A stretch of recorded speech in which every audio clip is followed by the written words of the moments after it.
सिखाता आपस में बैर रखना। आज भाजपा मज़हब के तरीके उस पर हमें बैर सिखा रही है क्या? ये सारा दिन आप देखिए हिंदू मुसलमान कहा गए। कोरोना के समय में किसी ने पूछा था कि ये खून क्या हिंदू का है क्या मुसलमान का है? आप उस दौर को भी याद कीजिए। क्या खून पे भी अगर भाजपा का बस चले, मैं कहता हूँ लिख दो कि ये मुसलमान का खून है, ये हिंदू का खून है, अगर आपको इतनी ही नफरत है धर्म से। जब हम ऊपर वाले ने कोई किसी चीज़ में हमारे को अंतर नहीं रखा, आज वही खून सबके अंदर लाल है, चाहे मुसलमान का हो, चाहे हिंदू का हो, चाहे ईसाई का हो, चाहे सिख का हो। मोदी जी का अहंकार क्विट इंडिया हो। नरेंद्र मोदी जी की जो इंसानियत मर गई है कि एक देश का एक राज्य गृह युद्ध की आग में चल रहा है मणिपुर पिछले 3 महीने से।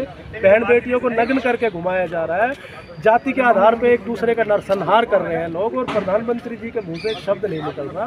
तो प्रधानमंत्री जी की चुप्पी क्विट इंडिया। प्रधानमंत्री जी संसद में नहीं आ रहा, प्रधानमंत्री जी की वो जो संसद में ना आने वाली जो सोच है वो क्विट इंडिया। और नरेंद्र मोदी जी के आधे भ्रष्टाचारी मित्रों को उन्होंने क्विट इंडिया करा दिया है, चाहे वो नीरव मोदी है, चाहे वो ललित मोदी है, चाहे वो मेहुल चौक से है, चाहे वो संदेशरा है। तो इसी प्रकार नरेंद्र मोदी जी आपके जो भ्रष्टाचारी मित्र हैं जो इस देश को लूट रहे हैं दोनों हाथों से, वो क्विट इंडिया। तो उन लोगों को भारत छोड़ना चाहिए। और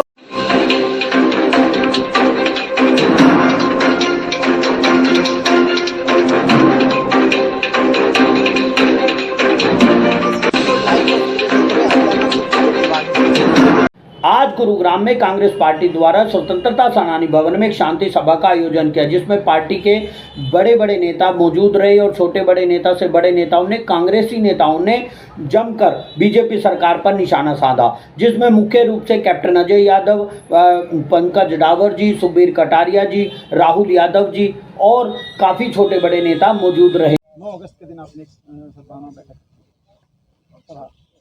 देखिए आज देश में जो हालात है वो किसी से छुपे हुए नहीं। भारत छोड़ो आंदोलन की शुरुआत वैसे तो 8 अगस्त 1942 को हुई थी। जिस तरीके से राष्ट्रपिता महात्मा गांधी जी ने अंग्रेज़ों को भारत छोड़ो का एक नारा देने के बाद और एक आज़ादी की तरफ बुलंदी के साथ देश को आगे बढ़ाया था।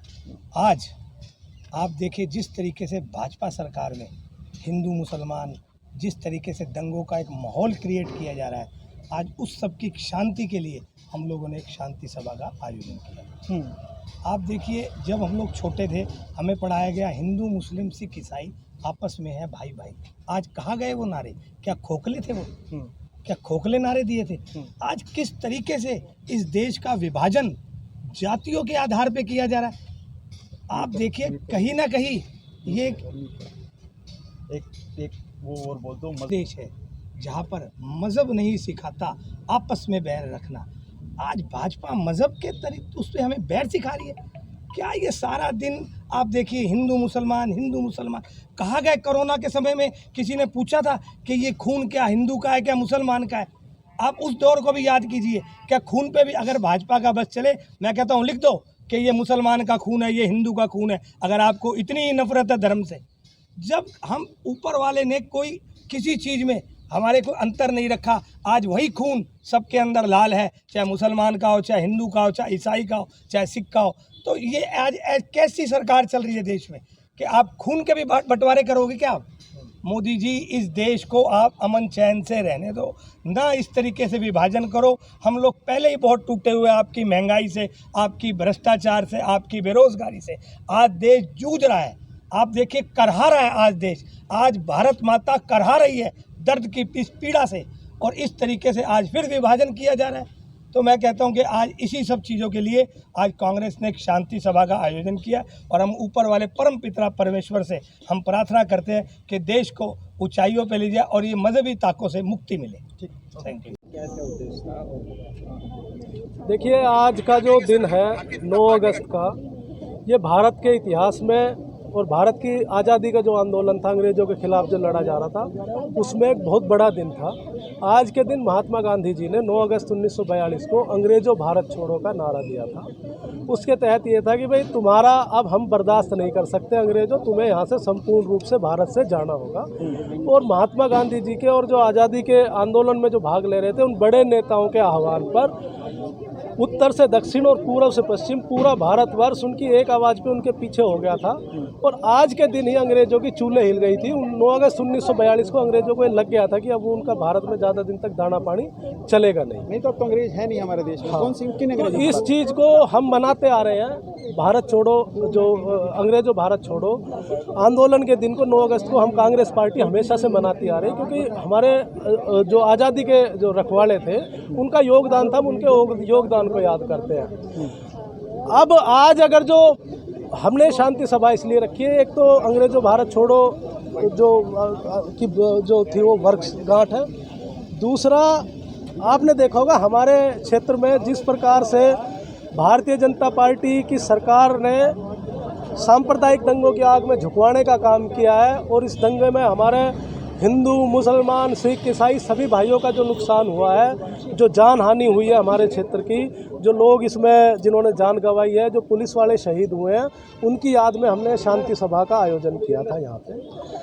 अब आज ये बड़ी दुर्भाग्य की बात है कि नरेंद्र मोदी जी क्विट इंडिया की बात कर रहे थे कल, कि उन्होंने कहा कि भाई क्विट इंडिया, ये क्विट इंडिया, वो क्विट इंडिया।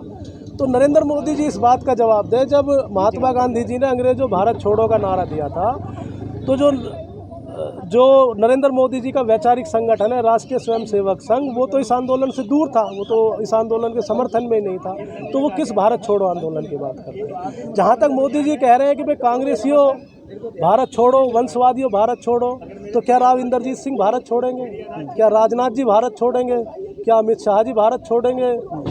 क्या जो भारतीय जनता पार्टी के और नेता है जिनके बच्चे, क्या अनुराग ठाकुर जी भारत छोड़ेंगे? क्या पीयूष गोयल जी भारत छोड़ेंगे? तो नरेंद्र मोदी जी अपनी भारतीय जनता पार्टी के कितने वंशवादियों से भारत छोड़वाने की बात कर रहे हैं? हम ये कह रहे हैं कि नरेंद्र मोदी जी अपने अहंकार को क्विट इंडिया, नरेंद्र मोदी जी का अहंकार क्विट इंडिया हो। नरेंद्र मोदी जी की जो इंसानियत मर गई है कि एक देश का एक राज्य गृह युद्ध की आग में जल रहा है मणिपुर पिछले 3 महीने से। बहन बेटियों को नग्न करके घुमाया जा रहा है, जाति के आधार पर एक दूसरे का नरसंहार कर रहे हैं लोग, और प्रधानमंत्री जी के मुंह से एक शब्द नहीं निकल रहा। तो प्रधानमंत्री जी की चुप्पी क्विट इंडिया। प्रधानमंत्री जी संसद में नहीं आ रहा, प्रधानमंत्री जी की वो जो संसद में ना आने वाली जो सोच है वो क्विट इंडिया। और नरेंद्र मोदी जी के आधे भ्रष्टाचारी मित्रों को उन्होंने क्विट इंडिया करा दिया है, चाहे वो नीरव मोदी है, चाहे वो ललित मोदी है, चाहे वो मेहुल चोकसे है, चाहे वो संदेशरा है। तो इसी प्रकार नरेंद्र मोदी जी आपके जो भ्रष्टाचारी मित्र हैं, जो इस देश को लूट रहे हैं दोनों हाथों से, वो क्विट इंडिया। तो उन लोगों को भारत छोड़ना चाहिए।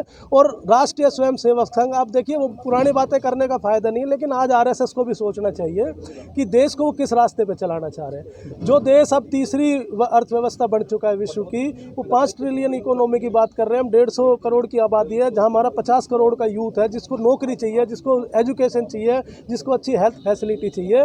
तो आरएसएस उस दिशा में काम करेगा, या आज भी जो 200 साल पुरानी अंग्रेजों की वो जो फूट डालो राज करो की नीति है उस पर चलेगा। तो आरएसएस को भी इस विचारधारा को भारत छोड़ना होगा। और देखिए अब तीसरी एक छोटी सी बात हो रहा है गुरुग्राम को लेकर। गुरुग्राम, नीरज जी, हमें सबको पता है, इसमें कोई गुरेज नहीं है कि सरकारों ने हमारे साथ भेदभाव किया है। जो हमें हमारा हक मिलना चाहिए था विकास कार्यों में, चाहे वो स्वास्थ्य के मामले में हो, चाहे वो शिक्षा के मामले में हो, चाहे वो परिवहन के मामले में हो, वो नहीं मिल पाया। उसके बावजूद भी गुरुग्राम ने तरक्की करी, विश्व का सबसे तरक्की वाला शहर बन गया। वो यहाँ के लोगों की शांति की जो सोच है, लोगों के एक दूसरे के प्रति सौहार्दपूर्ण सोच है, और लोगों की ईमानदारी की वजह से है। तो आज अगर जो गुरुग्राम विश्व का चमकता हुआ जो सिलिकॉन वैली के तौर पे मशहूर है, तो कौन इस शहर की शांति भंग करना चाहता है? क्या ये शहर के जो यूथ है उसको रेडिकलाइज किया जा रहा है? शहर के साथ लगते जो जिले हैं मेवात के, उनके जो बच्चे आईटी कंपनियों में जिनको काम करना चाहिए, जिनको ऑटोमोबाइल कंपनी में काम करना चाहिए, यहाँ पे जिनको नौकरियाँ करनी चाहिए, अगर जो रेडिकलाइज हो रहा है धर्म के नाम पे, कट्टर हो रहा है, तो कौन करवा रहा है? और इस कट्टरवाद से किसको फायदा होगा? तीसरा, मैं इस क्षेत्र के युवाओं से, चाहे वो गुरुग्राम के युवा है, चाहे वो मेवात के युवा हैं, चाहे वो रेवाड़ी के हैं, चाहे वो फरीदाबाद के, ये कहना चाहता हूँ कि आप कैसा गुरुग्राम शहर देखना चाहते हैं युवाओं?